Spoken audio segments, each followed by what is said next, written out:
स्वागत है आपका। नमस्कार, सीएनबीसी आवाज और रविश कैश स्टूडियो में आप सभी का स्वागत है। 16,900 पर निफ्टी अभी भी ट्रेड कर रहा है और जो शुरुआती तेजी आज सुबह से ही बाजार में बनी है वो अभी भी कायम है। बाजार में तेजी का रुख बना हुआ है। Nifty, Sensex, Nifty bank, mid cap, small cap, PSU, metal, ये सभी वो इंडिसेस हैं जो कि तेजी के साथ कामकाज करते हुए दिखाई पड़ रहे हैं। इंटेंसिटी बड़ी घटी जरूर है। मिड कैप, स्मॉल कैप के अंदर थोड़ी बहुत इंटेंसिटी तेज होते हुए दिखाई पड़ रही है, लेकिन हाँ, पीएसयू बैंकिंग बास्केट खरीदारी में है, निफ्टी खरीदारी में है। 122 अंकों की तेजी के साथ निफ्टी कामकाज कर रहा है। अब से कुछ देर पहले निफ्टी 16,900 के ऊपर ब्रीफली ट्रेड करता हुआ दिखाई पड़ रहा था। 122-23 अंकों की तेजी अभी भी मार्केट्स के अंदर बरकरार है। तो आज जो सुबह टोन सेट की मार्केट्स ने तेजी की तरफ, वो एटलीस्ट सो फार मेंटेन्ड है और खरीदारी का रुख ही देखने को मिल रहा है। चलिए, आज हम बातचीत करेंगे नो योर कंपनी में सीएमएस इन्फो की मैनेजमेंट से, यानी कि मैप माई इंडिया जिसकी अभी लिस्टिंग हुई थी, उसकी मैनेजमेंट हमारे साथ मौजूद है। बातचीत करने के लिए राजीव कौल सीईओ और Pankaj Khandelwal CFO and president हमारे साथ मौजूद हैं, जिनसे हम चर्चा करेंगे कुछ ही देर में। दोस्तों, अगर आप बाजार में अपना पैसा इन्वेस्ट करना चाहते हैं तो अभी जुड़े एंजल ब्रोकिंग के साथ में, क्योंकि यहां आपको मिलती है एक अच्छी एडवाइस और भरोसेमंद सर्विस, और यहां अकाउंट ओपन करना भी है बिल्कुल फ्री ऑफ कॉस्ट। तो आज ही जुड़े एंजल ब्रोकिंग के साथ में। अकाउंट ओपनिंग लिंक डिस्क्रिप्शन में है। आज ही अपना अकाउंट ओपन कराएं। बातचीत करते हैं हमारी खास मेहमान से। सीई इन्फो सिस्टम्स की मैनेजमेंट हमारे साथ बातचीत करने के लिए मौजूद हैं। कंपनी के सीईओ और कंपनी के सीएफओ एंड प्रेसिडेंट दोनों हमारे साथ मौजूद हैं। सर नमस्कार, स्वागत है आपका कार्यक्रम में और बहुत बहुत शुक्रिया अपना समय हमें देने के लिए, हमसे बातचीत करने के लिए। सबसे पहले राजीव सर, आपसे चर्चा करना चाहूँगा, क्योंकि कंपनी 3 अलग अलग प्रोमिनेंट बिजनेस के अंदर है, जिसमें एक map as a service, software as a service और प्लेटफॉर्म एज अ सर्विस। ये 3 प्रोमिनेंट बिजनेस है जिसके अंदर अलग अलग कारोबार आते हैं। तो अगर किसी को सरल भाषा में समझना हो तो इस कारोबार को अगर आप खुल के समझा पाएँ, कैसे ये कारोबार काम करता है, कौन से इनके कस्टमर्स हैं और कैसे इसके एवेन्यूज हम देख रहे हैं going forward. Thank you Sumit ji, धन्यवाद आपका, हमको आपने अपने शो में बुलाया। सीएमएस एक इंडिया की बहुत बड़ी platform B2B outsourcing services company है। हमारा लक्ष्य ये है कि जैसे भारत की उन्नति होगी, हमारे नागरिक आगे बढ़ेंगे, उनकी पर कैपिटा जीडीपी इनकम बढ़ेगी, फाइनेंशियल एक्सेस, इंक्लूजन, प्रोविजन सारे बढ़ेंगे उसके, और उसमें बैंक्स इस ग्रोथ में काफी स्ट्रांग पार्टिसिपेट कर सकते हैं अगले 10, 15, 20 वर्ष के लिए। तो हमारी company banking, financial services industry की एक बहुत स्ट्रांग पार्टनर है। हम विभिन्न टाइप की सर्विसेज में उनकी मदद करते हैं। हमारा यही गोल है कि जब बैंक्स को अपनी सर्विस को अपने यूजर्स, अपने कंज्यूमर्स के पास, अकाउंट होल्डर के साथ पहुंचानी हो, तो हम उस रीच में, उस क्वालिटी ऑफ सर्विस में उनकी मदद कर सकें।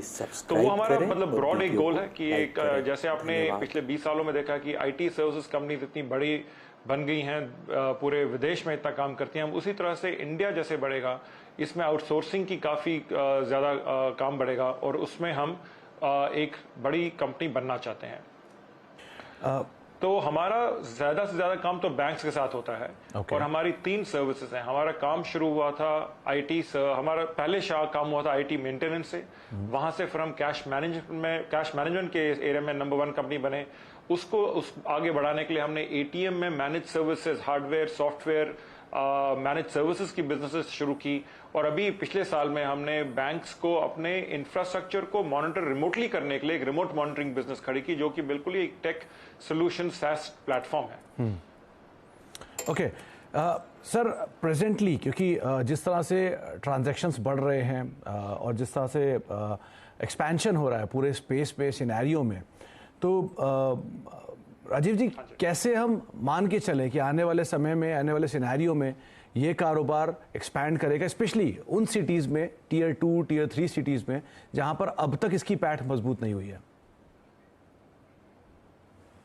तो बड़ा अच्छा सवाल है इसमें जी।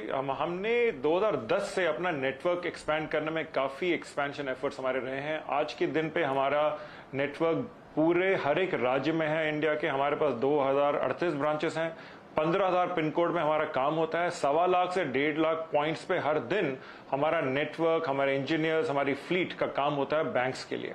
तो एक बहुत ही डीप नेटवर्क बन चुका है। करीब 62% जो हमारा नेटवर्क है, 60% के ऊपर नेटवर्क सेमी अर्बन और रूरल एरिया में है, क्योंकि उस एरिया की ग्रोथ हमारा मानना है कि मेट्रो अर्बन से हमेशा आगे ज्यादा रहेगी, क्योंकि ज्यादा सिटीजन्स वहीं पे है और उनका काम जैसे बढ़ता रहेगा वहां पे जीडीपी ग्रोथ ज्यादा आएगी।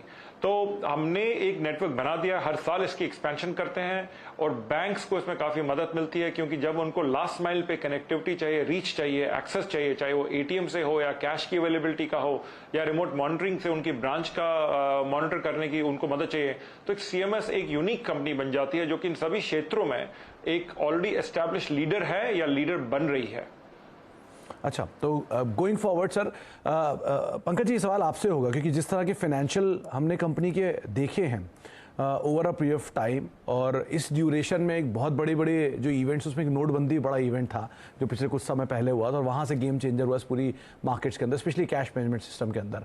तो अब सेकेंड हाफ के लिए पोस्ट कोविड और पोस्ट ऑल द सिनेरियो, अब सेकेंड हाफ के लिए हम कैसी ग्रोथ देखे चले, जो आने वाला सिचुएशन है वो कैसे रहने वाला है सीएमएस इन्फो के लिए? धन्यवाद सुमित जी। अगर आप हमारी पिछले 3-4 साल की ग्रोथ भी देखेंगे तो सन 2020 में भी हमने 21% ग्रोथ किया। कोविड के पीरियड में जहां पर इतनी मोबिलिटी रेस्ट्रिक्शंस थे, उसके बावजूद हमारा जो रेवेन्यू है सिर्फ 6% डिक्लाइन हुआ। सन 2019 में भी हम करीब 17% बढ़े हैं। ये जो दर्शाता है कि हमारी कंपनी की स्ट्रेंथ कैसी है। पिछले कुछ 15-16 महीने में अगर आप देखेंगे, हमारी कंपनी ने करीब 2000 करोड़ के नए कॉन्ट्रैक्ट जीते हैं। उसमें से करीब 350-400 करोड़ रुपए के ऐसे कॉन्ट्रैक्ट हैं जो हमारी नई बिजनेस में हमने जीते हैं। 5 महीने की अगर मैं बात करूं, जो कि रिजल्ट हमने पब्लिश किए हैं, अगर उसको एनालाइज करके देखें तो पिछले 5 महीने में हमारा रेवेन्यू करीब 15% बढ़ा है और हमारा प्रॉफिट करीब 20% बढ़ा है एनालाइज बेसिस पे। पिछले 3 सालों में भी अगर आप देखें तो हमारा प्रॉफिट जो कैगर है वो करीब 32% से बढ़ा है। हमारा जो प्रॉफिट था करीब 168 करोड़ रुपए रहा 2021 के अंदर, और इस 5 महीने में भी 85 करोड़ रुपए रहा। पिछले 3-4 सालों में हमने करीब 300 करोड़ रुपए का निवेश किया है, और अगर आप देखें तो जो इंडस्ट्री की रिपोर्ट है उसके हिसाब से जो हम जिस इंडस्ट्री में काम करते हैं वो इंडस्ट्री के जो नंबर्स है वो करीब अभी 8000 करोड़ की इंडस्ट्री है, जो कि बढ़ के 21000 करोड़ होने की संभावना है। जी अच्छा, इसमें मुझे एक और चीज आपको देखना पड़ेगा कि आपके दर्शकों के लिए हमारी कंपनी का रेवेन्यू पिछले साल 1300 करोड़ था, जिसमें 900 करोड़ का रेवेन्यू करीब कैश मैनेजमेंट से था और 365 करोड़ रेवेन्यू हमारी मैनेज सर्विसेज से था। और जो मैनेज सर्विसेज और रिमोट मॉनिटरिंग जो कि हमारे नए सेक्टर हैं, उन सेक्टर्स में हमने ऑर्डर बुक अभी 2000 करोड़ का जीता है। तो जैसे ही वो ऑर्डर बुक एग्जीक्यूट होता है इस साल में, अगले साल में, उससे आगे जो इन एरियाज, नए सेक्टर्स, नए सेगमेंट्स में जो ग्रोथ आएगी काफी रैपिड आएगी, क्योंकि ऑर्डर बुक का आप आइडिया ले सकते हैं और करंट बेस का भी आप आइडिया ले सकते हैं। अच्छा पंकज जी, एक चीज और पूछनी थी मुझे आपसे। जो रिसेंट फंड जो आईपीओ था वो पूरी तरह से ओएफएस था, तो उसमें नई रकम तो आई नहीं कंपनी के अंदर। गोइंग फॉरवर्ड जो कंपनी के एक्सपेंशन प्लान है, जो कि बहुत एग्रेसिव भी हैं और बढ़िया भी हैं, इसको फाइनेंस करने के लिए सिचुएशन किस तरह की है? आगे क्या अभी फर्दर रकम की जरूरत है या अच्छा कैश फ्लो है, अच्छा इंटरनल अक्रूवल्स है? सुमित जी, अगर आप देखें कंपनी में पिछले 10 साल से कंपनी लगातार प्रॉफिट मेकिंग कंपनी रही है। हमारी कंपनी में पिछले कई सालों से डेट फ्री रही है। 31 मार्च 2021 को भी हमारी कंपनी के अंदर 300 करोड़ रुपए का कैश अवेलेबल था। हमारी कंपनी, जैसे मैंने बताया कि हमने 168 करोड़ रुपए इसका प्रॉफिट लास्ट ईयर कमाया और इस साल भी हमने 85 करोड़ का प्रॉफिट कमाया। पिछले 3-4 सालों में हमने 300 करोड़ रुपए का निवेश भी किया। इन सब को देखते हुए हमें ये लगता है कि जो हमारा कंपनी का इंटरनल अक्रूवल्स है और जो एग्जिस्टिंग कैश है, जो हमारी रिसेंट रिक्वायरमेंट है, उसके लिए सफिशिएंट होगा। इसके अलावा हमारी कंपनी डबल रेटेड कंपनी है और हमारी कंपनी का नेटवर्क करीब 1000 करोड़ से ऊपर है। अगर भविष्य में हमको बड़ा ग्रोथ करने के लिए या बड़े एक्विजिशन अपॉर्चुनिटी मिलने के लिए अगर हमको पैसे की जरूरत पड़ेगी तो हम काफी कॉम्पिटिटिव रेट्स के ऊपर मार्केट से पैसा भी ले सकते हैं। ओके, अच्छा, जो हमारे 85 करोड़ का प्रॉफिट है वो 5 महीने का प्रॉफिट है। हाँ, तो इनफैक्ट मेरा अगला सवाल इसी पे आने वाला था कि राजीव जी, जो first half of the financial year है उसमें बहुत सारा सिनेरियो, सिचुएशन बड़ी अलग थी, कोविड था और बाकी सब कुछ था। तो अब second half of the financial year post this IPO कैसा रहेगा सीएमएस के लिए? और दूसरा, क्योंकि टॉप क्लाइंट का कंट्रीब्यूशन करीब 45% के आसपास है, टॉप 3 क्लाइंट्स की मैं बात कर रहा हूं जहां पे कंट्रीब्यूशन 45% के आसपास है, इस कंसंट्रेशन में कैसा फेरबदल देखेंगे हम सेकंड हाफ में? तो समझ लीजिए पहले तो आईपीओ अगले हफ्ते है और आप जानते हैं कि हम आगे भविष्य के बारे में ज्यादा कुछ शेयर कर नहीं पाएंगे इस टाइम पे। मगर हमारा जो आपने एक मुद्दा पॉइंट किया वो अच्छा पॉइंट है कि पहले 5 महीने का हमारा प्रॉफिट 84 करोड़ है। उन 5 महीनों में कोविड वेव 2 का काफी फर्क पड़ा था इंडिया में, काफी इंपैक्ट आया था इंडिया में, विश्व में भी आया था। हमारी इच्छा है और हमारी होप है कि अगले जो 7 महीने हैं साल के वो आगे अच्छे जाने चाहिए। अभी देखते हैं ओमिक्रॉन का क्या हिसाब रहेगा। मगर आपके दर्शकों के लिए ये बात जरूरी जानना है कि इस कंपनी में जो हमारी मैनेजमेंट टीम है 12 साल से इकट्ठा काम कर रही है। हमने काफी अप्स एंड डाउन देखे हैं। नोटबंदी का आपने जिक्र किया, जीएसटी उसके बाद हुआ, फिर बैंक्स की एनपीए की सिचुएशन थोड़ी सी खराब थी और फिर कोविड आया। मगर लगातार करीब अगर आप 10 साल की ग्रोथ देखें या पिछले 3 साल की ग्रोथ देखें, हमेशा कंपनी प्रॉफिट ग्रोथ डिलीवर करती आ रही है, कंपाउंडिंग अच्छी रही है। और हमारा ये मानना है कि अगले 5 साल में या 6 साल में जो इंडस्ट्री कहती है कि 17-18% का मार्केट ग्रो होना चाहिए, as a large market leader और हमारी एक यूनिक कंपनी है जिसके पास सारी सर्विसेज हैं, logistics, risk management, deployment, hardware, software, remote monitoring, हमारे आगे अपॉर्चुनिटीज ग्रोथ के अच्छे रहने चाहिए। मार्केट से बढ़ना, बड़ी ग्रोथ कोशिश करेंगे हम करने के लिए। और जहां से आपका सवाल है कि टॉप 3 क्लाइंट्स का 45% मार्केट शेयर है, उसमें मैं ये एक चीज समझाना चाहूंगा कि हम सब बैंक, हर एक बैंक के साथ इंडिया में काम करते हैं। विभिन्न बैंकों के साथ हमारी विभिन्न टाइप की सर्विसेज हैं। मगर अगर आप इंडिया के सबसे बड़े बैंक देखें, जैसे एसबीआई देखें, 25% इंडिया की इकोनॉमी एसबीआई पे चलती है।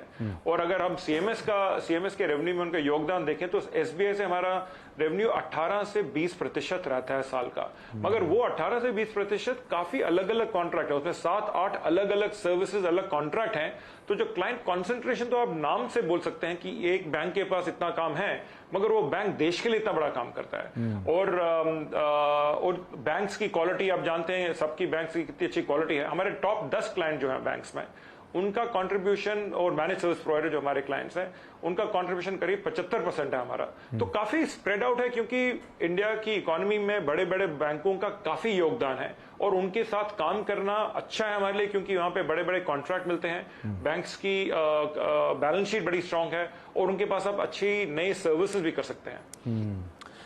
इनफैक्ट जो आंकड़े आप स्क्रीन पर देख रहे हैं उसमें लिटरली बहुत ही अच्छी ग्रोथ पिछले 3 से 4 सालों में हमने देखी हुई है। समय का बहुत अभाव था, इसलिए राजीव जी आपसे बातचीत कर नहीं पाए ज़्यादा, लेकिन बहुत बहुत शुक्रिया अपना समय हमें देने के लिए और बहुत बहुत शुभकामनाएं।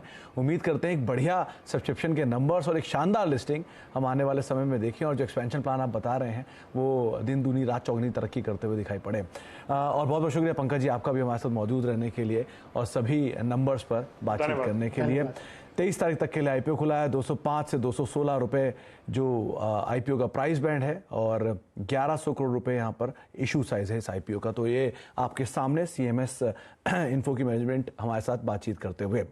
लौटते हैं मार्केट्स के ऊपर और करीब 16,895 के स्तरों पर बाजार कामकाज कर रहा है। 3/4% के आसपास की बढ़त है। ये आईपीओ की डिटेल आपकी स्क्रीन पर है और किस तरह के नंबर्स अभी तक आप देख रहे हैं।